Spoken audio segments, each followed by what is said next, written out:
So rather than dump people into the middle of all of our years of study, I wanted to introduce them to this system in as logical way as possible. It seemed to me prudent to start with the 5 W's of journalism. Who, what, why, when, where. What is this system? Who needs it? Why do we need a system?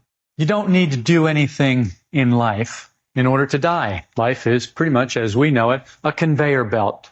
Everyone's on the conveyor belt. The conveyor belt is moving, and where it's going to stop for us is death. Everybody who is born is going to die. We don't like to think about that. We don't spend much time thinking about it, but it's true. And the reason we don't spend much time thinking about it is because we don't like the prospect. We would like to escape death in some way. The parable that the work uses is the prison parable. And it's basically this idea that we're in prison. The problem is we don't know it because we were born into prison. Our parents were prisoners and they had us in the prison infirmary. It's all we've ever known. Prison. So we grow up in prison. And it's not such a bad place. We got movies on Saturday nights. Everybody gets together. They've got gyms. You can go and work out and build your body. They've got a nice bed, your own room. Well, yeah, it's got bars on it, but what are bars? You've known those your whole life. You didn't know there was any other kind of room. So the bars are just your room. And you've got your own little bathroom there. You got your own sink, your own toilet, your own bed. You got your own bookshelf. You got your own walls. You have your own window, maybe not. If not, then you got your own mirror so you can put outside the bars and look down the row to see other prisoners in other bars. Of course, you don't call them prisoners or inmates. They're your friends, your family, your cell block, it's your group, your homeboys. You don't call it prison. You call it life because you don't know anything else. But then someone comes along and they tell you, well, there's something outside these walls. No. Yeah, people are free. What do you mean free? I'm free. I get a shower every day. I get to go out in the yard all the time, and I get to go and work out in the gym, and I get to go to the movies on Saturday nights. The only time I'm not free is if I did something wrong that the warden didn't like or the guards didn't like. Then they take one of those things away from me. That's not good. Then I'm not free. But the rest of the time I'm free. I'm free to do all those other things that I'm allowed to do. So you're starting to get the prison mentality, starting to get the idea of what it's like to be in prison. But you don't know it's prison because nobody ever told you. Then somebody comes along and they tell you, but this is prison, man. There's a different world out there. And at first, you just beat them up for coming and spoiling your peace and harmony. Then somebody else comes and they tell you the same thing. Well, you beat him up too. Somebody else comes, you tell them that they beat him up too. Then eventually you start to think, enough of these guys come in here and tell me this. You start to think maybe there's something to it. But then somebody else says, oh, that's just an old wives' tale. That's just a fairy tale they tell people to make them unhappy. He's just trying to get your money. Well, you're in prison. You don't have much money. Well, he's trying to get your cigarettes, or he's trying to get this, or he's trying to get that. He's trying to get something that you have. Then you figure out finally you are in prison. How do you get out? Can you get out? This system says that you need to escape from prison. But you can't escape from prison because you don't know how. It says that somebody who has already escaped, somebody on the outside, has to help you. They've got to show you how to do it. They've got to somehow get you the tools. They've got to put a hacksaw in a cake and make sure you get the cake so that you can hacksaw through the bars or whatever. Or they've got to get you the tools so you can dig a tunnel and get out under the walls. And then they've got to have a car waiting for you outside so that they can take you away from the prison so that you can escape. The escape route has to be revealed by someone who's already escaped. We've got to be helped from outside. We need a map. We need tools. We need a group of fellow prisoners inside who will help us to work so that we can get out. That's what this system says.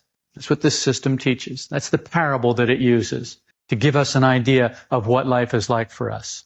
If you're still here, if you're still listening, some of this must make sense. And if it makes sense, then something inside of you knows something beyond the A influence of life. Last night I talked to some people at dinner about one of the first masters that I ever encountered. I was on the search for masters. Well, back then, the big influx of masters, people who had mastery over life, were from India. And so there was this Indian master visiting Los Angeles, and I met somebody who said, well, let's go and see this guy. I said, okay, let's go.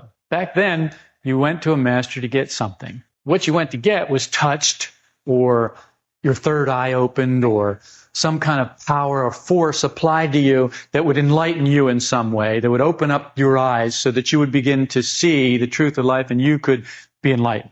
That was the idea behind it. In other words, it was a shortcut. You go to somebody else, he does it for you, and then you live happily ever after, and you have all of your needs met and your hunger is satisfied, and that's the end of that. I was just young enough and foolish enough to believe that that was a possibility. So I went to this master, and he was in this little dingy motel room. At least I think it was a motel room. It may have been an apartment. It wasn't a very nice place. It certainly wasn't where I expected a master to be. And he wasn't dressed properly. And he was Indian, East Indian. He wasn't impressive looking. He wasn't dressed in fine clothes, and his hair wasn't perfectly coiffed, and he didn't have all of the things that attract us in life. He wasn't saying anything. He wasn't teaching anything. He didn't have any answers that he was giving to people. So we went. There was a group of us that went. We sat around and talked to some of his devotees, and we couldn't talk to him because he didn't speak English. The master should at least be able to speak English, especially if he's going to come to America.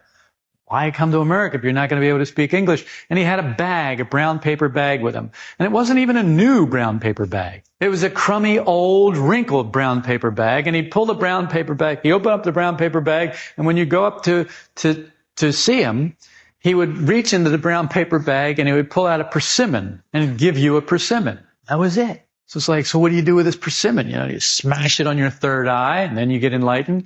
Do you eat it and then magically something happens? It's like, is it like a magic mushroom? Is it like, what is this? And it was just a persimmon. And that's all this guy had to give was a persimmon. It's been 30 years since I saw that guy. And the persimmon has finally taken. I understand what he gave me now. He gave me a persimmon.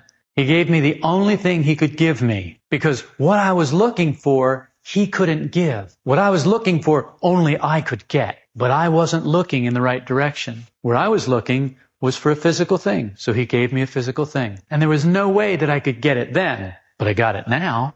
He gave me exactly what I needed to find enlightenment. A persimmon. I didn't even like persimmons. I don't think I ate it. I don't know what I did with it. I didn't build a shrine to it. I can tell you that.